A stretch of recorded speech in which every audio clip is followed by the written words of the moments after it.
She figured she could have a black man kicked out of first class with just a few well-chosen words, right up until he reached calmly into his pocket and pulled out his FBI badge. I was moving through Chicago O'Hare that afternoon, my carry-on gliding behind me. I'd flown this route more times than I could count, Chicago to New York, first class, always. For me, air travel was routine, priority boarding, a glass of champagne before takeoff, the quiet murmur of business travelers. It was comfortable, predictable, the way I liked it. So when I reached my row and saw a black man in a sharp navy suit already seated beside me, I slowed down. He had this calm confidence about him, eyes on his laptop screen, like he was reviewing something important. I set my tote down a little harder than I needed to and slipped into my seat, trying but failing to hide my annoyance. First class wasn't supposed to feel like this. The man, Marcus Bennett, barely looked my way. He just kept typing, steady and focused, like whatever he was working on mattered more than the entire cabin around him. The glow from his laptop lit his face, his dark skin outlined by the angles of his jaw. He looked like he belonged there. I wasn't convinced. I let out a sharp breath through my nose and shifted in my seat. My purse bumped his armrest, but he didn't so much as flinch. Sitting straighter, I glanced around, hoping a flight attendant might notice.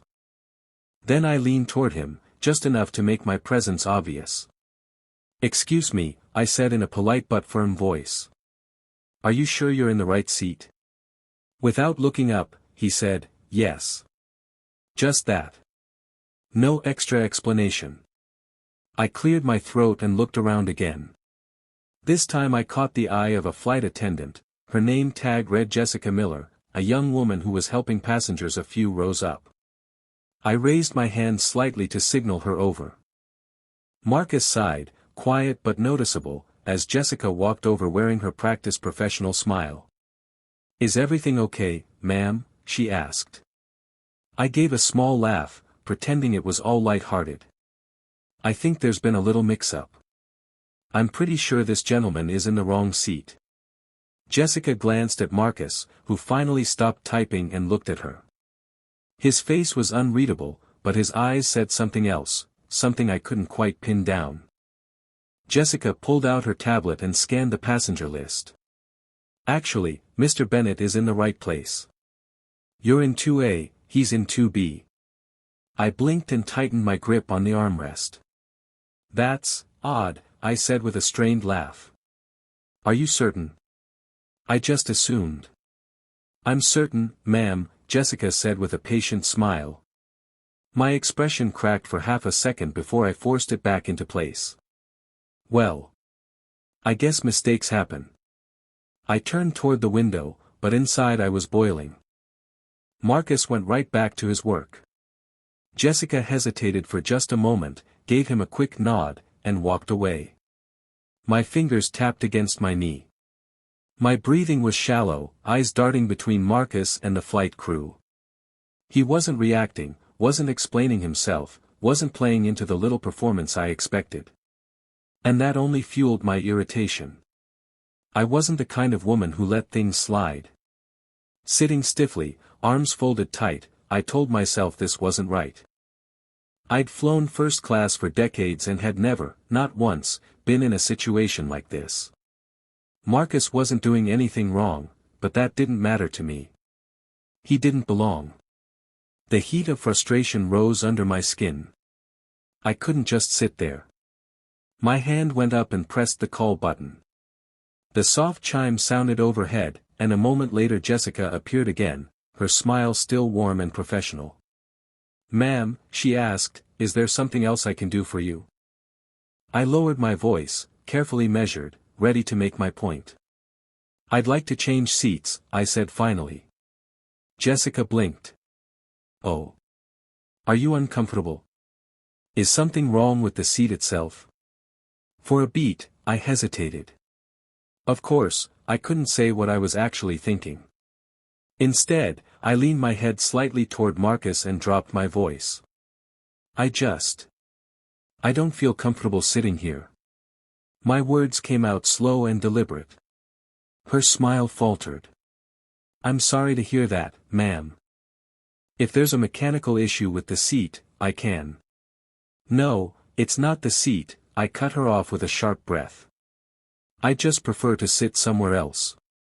Jessica glanced at Marcus. He had paused his typing again, but stayed quiet, listening. His fingers hovered over the keys, jaw tight. Let me check, Jessica said, tapping on her tablet. One moment. I leaned back, lips pressed in a hard line. Marcus didn't say a thing. He didn't challenge me, didn't even ask why. The silence only made me angrier.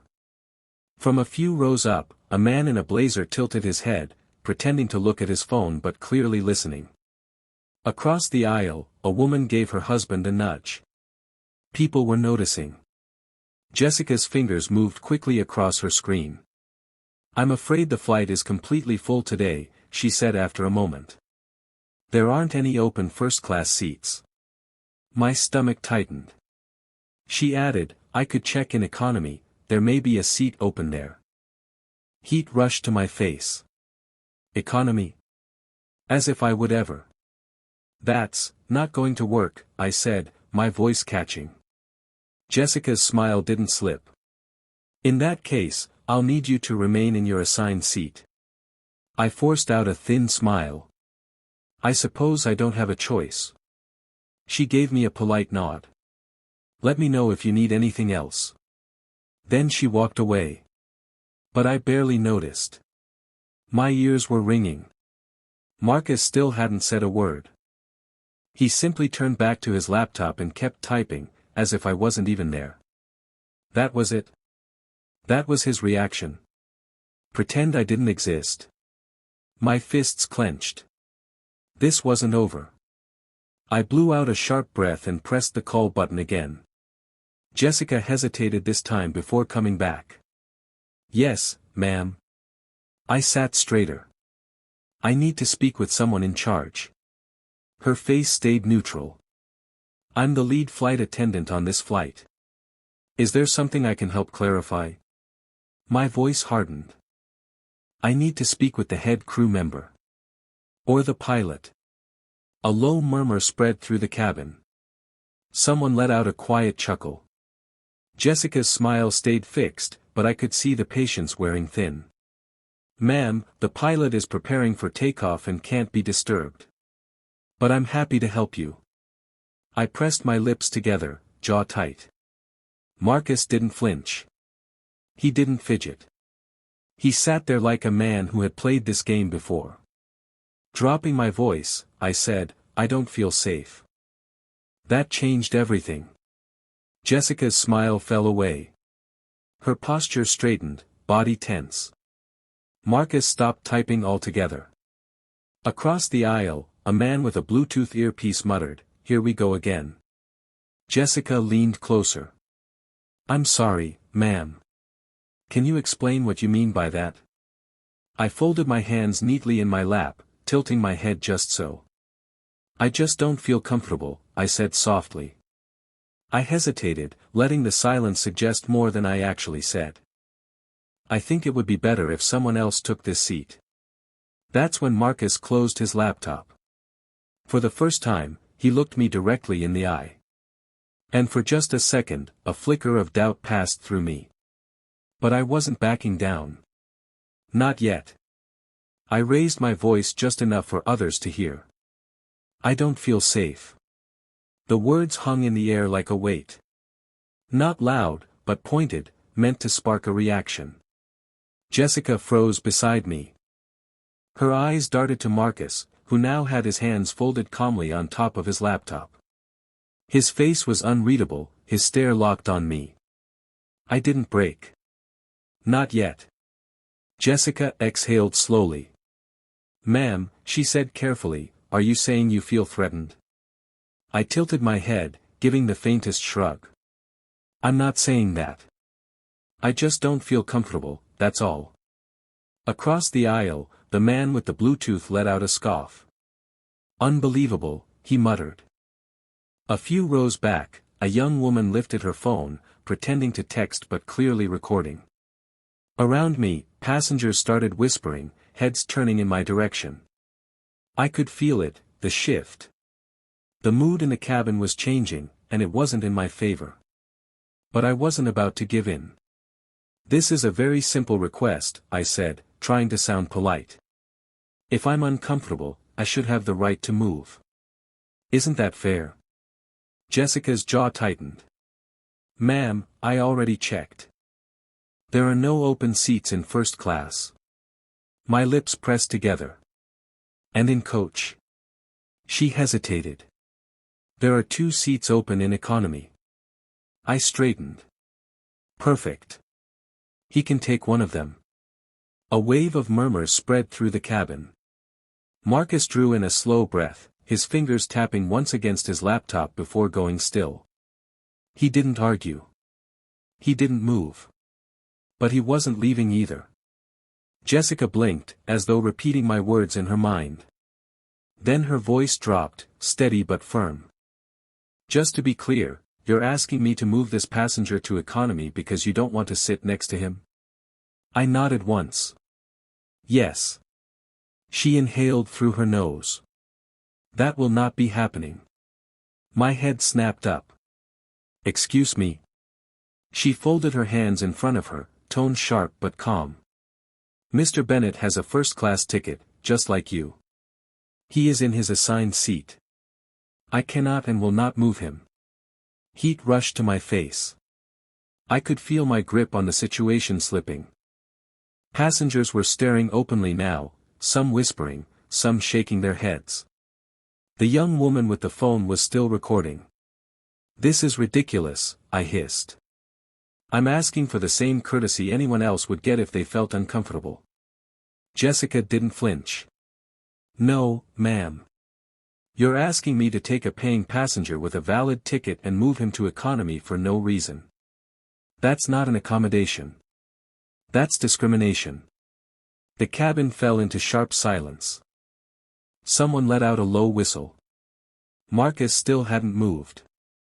He hadn't said a word. He just sat there, watching me. My pulse hammered in my ears.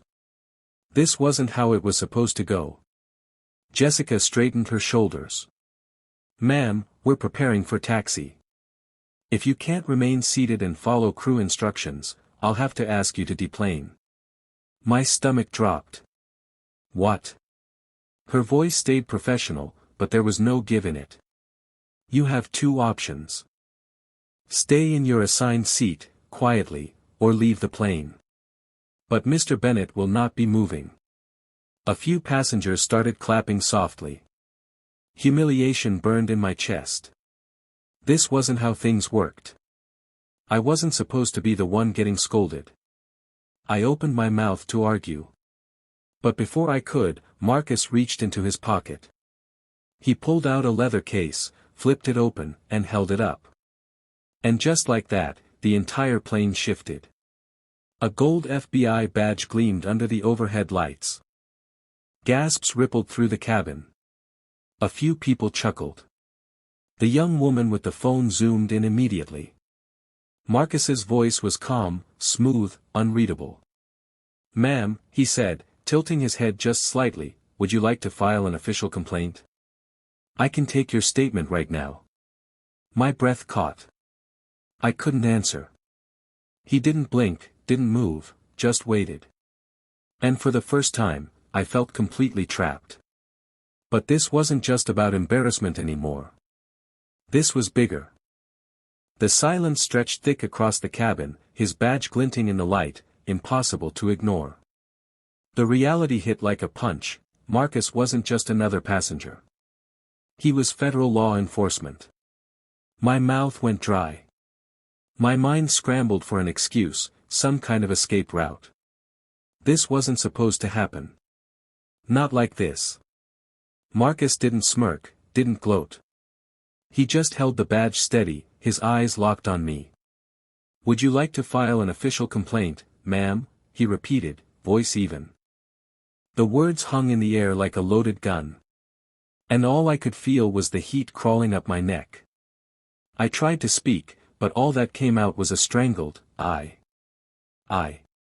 Marcus tilted his head slightly. You said you felt uncomfortable, he reminded me, his voice polite but edged with steel. That's a serious allegation on a federal flight. If you believe I've done something inappropriate, I'd be more than happy to take your statement right now. My stomach dropped. I could feel the shift happening in real time. Just moments earlier, I had been steering the conversation, expecting sympathy, expecting someone to take my side. But now the spotlight was on me. From a couple rows up, a man chuckled. "Oh, this is priceless," he muttered. Behind me, the young woman's phone camera zoomed in on my face. Jessica stood close by, arms folded, her face carefully neutral. But in her eyes, I caught it, a kind of unspoken understanding. She wasn't going to rescue me. She was waiting. Everyone was waiting. My breaths came shallow and fast. I couldn't admit that I had lied, that I had tried to push Marcus out of first class just because I didn't want him there. But if I doubled down, if I kept pushing, I'd be accusing a federal agent of being a threat on a plane. And that came with consequences. My hands trembled in my lap. Marcus didn't look away. Finally, after what felt like forever, I shook my head, just barely. "No," I croaked. "No complaint." He gave one short nod, like he had expected it all along. Slowly, he closed the badge, tucked it into his jacket, and flipped his laptop open again. Just like that, he was done with me. At least, he was. For me, it was only the beginning of a nightmare. A couple passengers murmured approval. A few even clapped. The businessman across the aisle smirked and went back to his paper. The young woman with the phone was already typing furiously. My heart pounded so hard I thought the whole row could hear it. I wanted to sink into my seat, vanish, rewind the last 10 minutes. But there was no undoing what had just happened. I had embarrassed myself in front of everyone. Worse, I'd been exposed. And the whole cabin had seen it, some had even recorded it. I scanned the rows, searching for a sympathetic face, someone who might soften this humiliation. None came. Even Jessica, who had been polite with me before, no longer had any warmth in her eyes. I swallowed hard. I wanted to argue, to claw back some control. But deep down, I knew there was nothing left to say. The flight hadn't even left the ground, and somehow, I had already lost. But this wasn't just embarrassment anymore. It was humiliation, raw and public. Marcus had already moved on, typing steadily on his laptop like I was nothing more than background noise. But the rest of the cabin hadn't. They hadn't forgotten. Across the aisle, the businessman with the Bluetooth smirked to himself. The woman with the phone kept it angled up, still ready, just in case I reacted again. Even the crew had a different air now, Jessica especially. She stood nearby, arms crossed, watching me. I felt the weight of every stare. The judgment was heavy in the air. I had miscalculated badly. This wasn't something I could laugh off or wave away.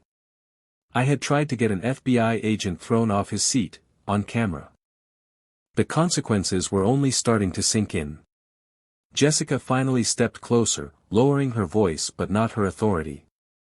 "Ma'am, I need to confirm that you're able to remain on this flight without any more disruptions." I stiffened. A few passengers tried to look casual, but I could feel them listening. I wanted to snap, to demand why I was suddenly the problem when all I had done was voice discomfort. But Marcus's badge had changed everything. I was cornered now. The little power I thought I had. Gone. I forced my lips into what I hoped looked calm. "I'm fine," I said. Emily's eyes stayed on me for a moment longer, then she gave a slow nod. "I'm going to hold you to that," she said before turning and walking off. I let out a shaky breath, pressing my hands together in my lap. It felt like the ordeal had ended. At least, that's what I wanted to believe. A sharp chime cut through the cabin noise. I glanced up just in time to see the young woman with the phone smirk at her screen and tap it twice. My stomach twisted. I knew that look. I'd seen it plenty of times on my grandkids' faces when they shared something online, something they knew would spread. My pulse quickened. I leaned ever so slightly, stealing a peek at her phone. The video was already posted. My chest caved in. The caption was brutal. Racist woman tries to kick black man out of first class. Turns out he's FBI. My hands went ice cold. The flight hadn't even taken off yet, and somehow, I'd already lost. And now that it was online, there was no stopping what came next. I forced myself to face forward, trying to breathe, trying to convince myself maybe it wouldn't blow up. Maybe no one would notice. Maybe it would fade into the void. Then my purse vibrated. Once. Twice. 3 times. My chest squeezed tight. I didn't want to look. Didn't want to know. But my hands moved anyway, digging into the bag until my fingers wrapped around the phone. When I unlocked it, my stomach dropped. Messages. Dozens of them. From family. From old acquaintances. From people I hadn't spoken to in years. All saying the same thing. Patricia, is this you? Just saw the video. Tell me this isn't real. Oh my God, what did you do? My heart thundered in my ears. With trembling fingers, I swiped open Twitter. It loaded instantly, my name was already trending. The video had been up for less than 5 minutes and had already racked up over 20,000 views. The comments poured in by the second. Karma is real. This lady thought she could get away with it. Hope she enjoys the roasting she's about to get. My throat closed up. My world wasn't just cracking, it was burning down around me. For the first time, I realized there was no coming back from this. And what would happen after we landed? That thought alone made my skin crawl. I clutched my phone so hard my knuckles went white. The noise of the cabin blurred out, swallowed by the thudding of my own pulse. The numbers climbed higher every time I refreshed. 30,000 views. 42,000. 61,000. It wasn't slowing down. Panic spun through me as I scrolled the comments. Imagine being this entitled, LMAO. She really thought she could get away with it. The FBI twist made my whole day. Instant karma. Expose her name. We need to know who she is. My chest tightened. I darted a glance around the cabin as if looking for some magic reset button. But no one was paying attention anymore. They didn't need to. They'd already seen it. I sat frozen, body rigid. Daniel sat calmly beside me, tapping away on his laptop like nothing had happened. If he knew about the video, he didn't show it. He didn't care. And somehow, that made it worse. My phone buzzed again. I flinched, then looked down, my sister. Her name flashed across the screen. I hesitated, then pressed decline. I couldn't face her. Not now. Maybe not ever. The plane hadn't even landed, and yet my life was already unraveling in real time. I forced myself to take a sharp breath. I needed a plan. Something. Anything. Apologize? That would only fan the flames. Ignore it? That was even worse. My thoughts spun faster and faster, crashing into each other until I could barely think. And then, the pilot's voice filled the cabin. Ladies and gentlemen, we're beginning our descent into Chicago. Local time is 5:43 p.m. Please fasten your seatbelts as we prepare for landing. My chest sank. We were landing. I'd been so wrapped up in the chaos inside the plane that I'd almost forgotten what was waiting once I stepped off it. I refreshed the video one last time. 97,000 views. My name was trending. My hands trembled as I shoved my phone back into my purse, whispering to myself that maybe I could still get ahead of this. That maybe, just maybe, it wouldn't be as bad as I feared. I clung to that hope. Until the news hit me in the face. The second the doors opened, I nearly bolted off the plane. I ignored the stares, the quiet laughs, the silent judgment hanging heavy in the air. I just needed out. But the moment I rushed into Reagan National Airport, my heart skipped at the sight waiting by baggage claim. A small pack of reporters. Not a mob, at least not yet. But enough to matter. A woman in a navy blazer held a mic close, reading from her phone while a cameraman filmed. The now viral video shows an unidentified woman attempting to eject an FBI agent from first class, citing discomfort. The clip has already crossed 1 million views in just a few hours. I stopped breathing. 1 million. That couldn't be real. I spun my head, praying no one had recognized me. But then one reporter's eyes locked on mine. Her face lit up. Wait, that's her. Panic exploded in my chest as I spun on my heel. I could not be seen like this.